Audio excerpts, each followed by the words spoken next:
guys, it's Mema and welcome back to my channel. So for today's video, kung nakikita nyo to, tayo ay mag-unboxing ng manok. Charis. Mag-unboxing tayo ng isang matagal ko nang inaantay na parcel at matagal ko nang gusto. Ito na, simulan natin. Ano magpabukas? A few moments later. Ay, Ohuhu markers. Ito ay Ohuhu markers. Or siyang chameleon. Chameleon ba yan? Dito yung mga iba-ibang brush pens na meron sila yung mga chisel, yung Honolulu B series. Kita nyo ba? Flash ko na lang. And then, side, nandito yung mga colors na included dito sa set na to. Kasi matagal ko na siyang gusto. As in, siguro 2020 gusto ko na siya. Kaso parang wala pa yata nagtitinda ng ganito noon. And hindi ko pa afford. Alam nyo naman na pricey siya. So sa likod, meron siya nakalagay, paint up your inspiration and yung mga barcode. And thank you for choosing Ohuhu markers. We hope you are happy with your purchase. If not, welcome to contact us. Hindi po ako masaya. Kulang. 48 colors. Ayun ang nakalagay dito. 48 colors. Oh, markers. May expiration date ba to? Wala. Ito ay brush and chisel tip yung kinuha ko. Kasi, nung una, yung mga first series nila ng ganito, puro, ano yan? Chisel tip at saka fine tip. Ayoko ng, pero, gusto ko, chisel. Kaya ito yung nantay ko. Kaya ito kinuha ko. So, this is it, pansit. Kaya ako mahilig sa pansit. Munti ko na makalimutan. Nung binuksan ko siya, meron siya kasama resibo, yung binasa ko kanina, and keep this for warranty daw. Keep ko lahat. Ito na. Meron siyang classic colors, merong mid-tone colors. And yung pinagbilan ko pala nito is ililink ko na lang sa description box kung gusto nyo rin mag-purchase.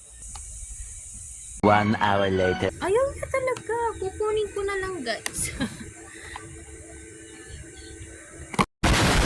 Ayun. Finally. Pag binuksan, grabe ang lutong. Pag binuksan nyo siya, meron na siyang kasamang bag. May warning pa. Warning. Ink is flammable liquid and keep out of reach of children. Kids. Ito na siya. Meron siya kasamang backpack. Ay, so ganda. Dito, meron siyang sunflower na may nakalagay na paint up your inspiration. And then, sa harap, meron, sa harap, ayan na, meron siyang lock dito. Tapos, nandito yung kanilang Ohuhu, yung chameleon kanina. Then, bukod doon, ayun, may warning din dito kapag in case na matanggal nyo to. Meron din dito. Meron siya. Like this, oh. Nahahabaan to, ah. Oh. Oh. Parang ito na lang. Pwede ba ito na lang bit-bit ko sa school? Ano dala mo? Pang color. I'm amazed. Kasi yung iba, di ba, black lang yung bag na meron. Ito, meron siyang ganito kasi. Ito. Matigas. Hard case. Hard case. Kahit saan, hard. Saan ka pa? Pag binuksan nyo to, syere. Uy, oh. Hindi lang siya basta-basta may takip na ganyan. Meron pa siyang ganyan. Bago nyo i-reveal yung color, marami pa mo nang bubuksan. Tapos, yung... Totoo ba to? Para akong nananaginip lang. Kasi, it's my dream talaga. Tapos, ito nga, meron siyang magic tape. Para hindi siya basta pagbukas nyo malalag. Secure na secure. Saan ka pa? Parang lahat ng pera mo super worth it. So, ito yung colors na meron. 48 colors yung binili ko nga. So, first inclusion nga itong paper. And then, next naman is yung ating swatch card. Yung mga colors, 48 colors na meron. Ayan. Naka-swatch na siya. Printed na siya. Printed. Tapos, may warning in different languages. Sorry. Tapos, bukod doon sa mga papers, meron silang free coloring paper. Pwede yun siyang colorin. Tapos, meron din tayong kasamang booklet. Wow! Wala, ang ganda! Gusto ko yung pastel. Oh, baka naman. I want the pastel one in the 100. Kamala mo ka.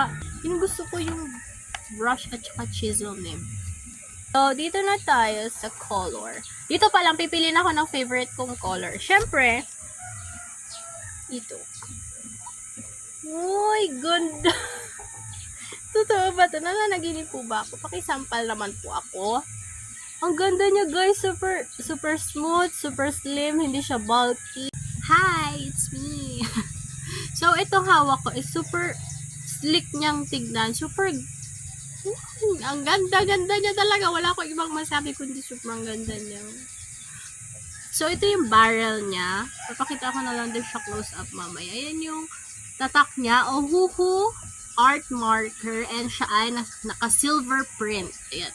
Shining, shimmering, splendid. Sa left side, meron siyang broad tip or yung chisel tip na tinatawag. And then sa right side naman, yun yung brush tip. Meron siya matatandaan na brush and chisel nib. Meron siyang indicator.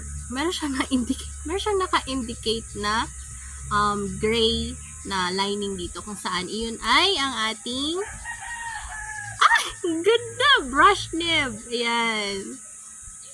Tapos, so dito naman sa kabilang side is yung ating chisel nib. Ang ganda niya! Wala akong masabi. Super ganda. Pati yung pag open and hindi ko mabuksan. Ang ganda niya, guys. Ano ba to? Salamat po, Ohuhu markers. Meron na kayo sa Philippines. Yung colorless blender, ang ganda. Super sleek niya. And hindi siya ganun. Itetest naman natin to. Pero initial thoughts pa lang naman to. Na-unbox na natin siya is pupunta na tayo sa pag-swatch and pagtetesting ng mga Ohuhu markers na to kung saan gagamit ako ng different papers na available sa inyo mga ginagamit kong papers sa paggawa ng mga portraits and paggawa ng mga characters sa pagdodrawing. And syempre, gamit ang ating star ng video na to ang ating Ohuhu markers.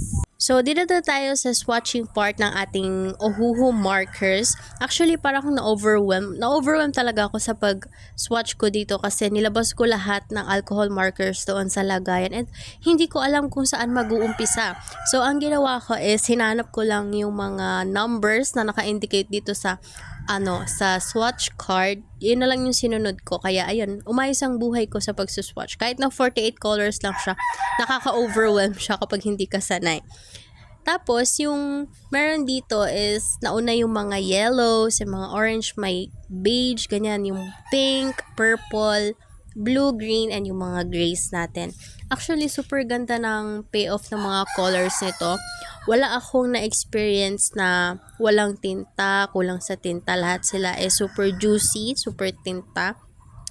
And, wala rin akong, super smooth lang nung pag-glide nung ating mga alcohol markers sa paper na to. And actually, yata ito yung kanilang alcohol-based marker na sketchbook. Kaya hindi ako naka-experience na, alam niyo parang nasa stock yung nib doon sa papel. Super ganda niya. Or mixed media paper. Ganon. Baka yun. So, ayan. Wala naman ang request ko lang sana. Nag-request is magkaroon pa sila siguro ng mas light na skin tone kesa dun sa salmon pink na meron sila. Don't get me wrong, maganda na yung salmon pink. Parang gusto ko lang ng additional skin tone doon sa series. Pero alam ko rin naman na meron silang separate set para sa mga skin tone. Meron din silang separate set para sa mga grays, cool grays, ganyan, warm grays. And dito, ito yung mga basic color na, yung mga basic colors na sinama nila doon sa set nila. And actually, parang isa na to sa pinakamagandang set na marirecommend ko kasi classic color siya and nasa middle siya nung pinakamarami at saka nung pinakakonti. So, parang nandito na lahat ng color na kailangan nyo. And hindi ko pala nasama kanina na top and bottom ng ating pen is meron siyang number and yung name ng ating alcohol marker.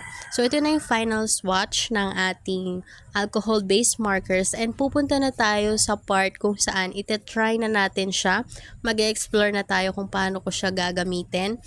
And gamit ko is yung aking Wanson watercolor paper since wala akong mixed media paper. Ito na lang. Iniisip ko kasi kaya naman siya since 200 GSM yung watercolor paper or kamali lang ako kasi nung tinry ko na ito, nag-isip na ako kung anong gagawin ko.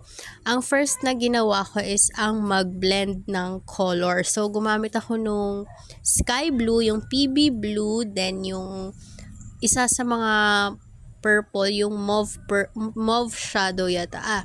Tsaka pastel violet. Yun yung mga, ay hindi pala. Yung lavender at tsaka yung pastel violet. Yun yung ginamit ko. Tatry ako mag-blend ng colors. And hindi ko pa siya gamay dito Nag-explore pa lang ako kung paano nag-try ako. Ganyan, pinagpatong-patong ko yung mga colors. Kasi hindi ko talaga alam kung paano siya sisimulan since first time ko humawak. Hindi naman sa first time. Meron akong review about doon sa affordable na alcohol markers na mabibili nyo sa Shopee and sa Lazada. Pati sa TikTok meron. And ito, first time ko siya magagamit. So, ayan, hindi siya kinaya nung watercolor paper since nag-bleed siya sa kabila. Hindi katulad nung ginamit ko pang swatch or kasi isang layer lang yung nilagay ko dito kaya hindi siya nag-bleed. Dito kasi sobrang daming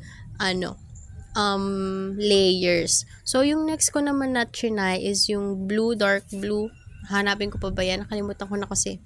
Basta isa siya sa mga dark blue and darkest blue na ginamit ko. Hindi ko alam kung paano ako magbe-blend dito. Kung as is lang ba siya makikita yung strokes or depende talaga sa paggamit. So, kung meron kayong mga suggestions kung paano gamitin to, please let me know dyan sa comment section. Ayan, nag-bleed ulit siya. Basta maraming layers ng alcohol-based marker. Magbe-bleed talaga siya sa Canson watercolor paper. Pero, what can I do? Di meron ako. Charot, ang arte. Tapos, ayan, nag-try ulit ako mag-clouds, mag-drawing ng clouds, mag-layer. And actually, kahit na medyo dark na yung ginamit ko pang background, lumitaw pa rin yung yellow na ginamit ko doon sa blue. Kahit yung yung purple, sobrang ang ganda talaga ng payoff ng alcohol-based marker na to. Kahit nasa ibabaw na yung hindi naman sa super light, yung light na color, parang makikita pa rin talaga siya. So, very good ka dyan, uhuhu markers. Kinompliment. Pero, maganda talaga siya, guys. Kaya ako binili kasi maganda Tapos ito naman is nag-try ako mag-drawing ng eyes. Medyo nagiging comfortable na ako sa paggamit ng uhu markers kasi natatakot ako sa color niya. Baka masyadong dark yung magamit ko. Pero thanks to this watch, ito yung mga natutunan ko pag magagawa kayo ng ganito. Wag nyo iwawala yung mga color swatch or yung mga card swatch na ganito kasi super helpful niya. Lalo na kapag nakalimutan nyo yung color, ganon, or nakalimutan nyo kung paano siya mag-ano sa papel. Kasi, katulad nito, nung nilagay ko yung mga colors dito, nung nag-drawing ako, parang naging mas dark siya kesa dito sa color card na meron ako. And mag-iingat lang din sa pagtanggal and pagbalik nung takip kasi may possibility siya na magmancha or kapag hindi nyo napansin na magdikit siya dun sa pinaka-cap nung pen. Ayun, magmamancha siya. And itong eyes na dinrawing ko is nag-bleed siya doon sa other side ng paper. Dito, meron akong character na ginawa nung nakaraan na gamit ko is watercolor. And ngayon, i-recreate ko siya pero ang pang-color ko naman is yung ating uhuhu markers. So, dito, sabi nila na hindi naman necessary na bilhin mo lahat ng pinakamaraming set or series nung color kasi parang ma-overwhelm ka talaga sa pagiging marami nila. And pagdating naman sa fewer colors doon sa set or sa series, syempre, meron kang possibility na limited lang nga yung gamit mo. Pero, mas magiging creative ka raw kung paano mo i-handle or i-handle yung mga colors na meron ka. So, dito, na-overwhelm ako sa paggamit ng skin tone kasi usually yung skin tone na ginagamit ko is super light. Ayoko siya maging dark. Natatakot talaga. Yun talaga yung pinakakinakatakutan ko is yung mag-color kasi hindi ko alam kung paano siya pag nagkamali, paano siya buburahin, ganon. Hindi ko alam kung paano aayusin. Pero dito, doon nakita ko yung result nito. Dito ko naisip na hindi ako dapat matakot sa color kasi super ganda kapag super buhay na buhay yung color. Ayun, yun din. Huwag kayong matatakot mag-color. Pero mas okay na mag-swatch muna kayo sa iba para kung ayaw nyo naman ma-overwhelm, mag-swatch muna kayo sa gilid ng paper kung paano yung magiging payoff nung color doon sa gagawin nyo. Para, ayun, iwas pagkakamali rin. Or hindi naman sa iwas pagkakamali kasi nangyayari naman talaga yon para lang mat-test nyo kung swak na ba siya sa panlasa nyo or kung gusto nyo ba ganun talaga yung color. Yun lang yung reminder or tip. Kung sabi ko kanina magsuswatch pa ako sa ibang papers, hindi ko na siya gagawin since alam ko naman na magbi-bleed na yung alcohol-based marker natin sa mga paper na yan kasi mas mababa na yung GSM niya dito sa 200 GSM na watercolor ng Canson. So, ang overall thoughts ko dito as a first timer gumamit ng Ohuhu alcohol-based markers is super ganda ng payoff ng colors niya kahit yung nib pag parang naghimulmul na siya, pwede rin siyang hugutin tas palitan nung nasa kabilang side. Yung brush pen is perfect siya para sa mga maliliit na details na gagawin nyo as dapat maging light-handed lang kayo sa paggawa ng mga small details na gusto nyong gawin. Gamit yung brush tip.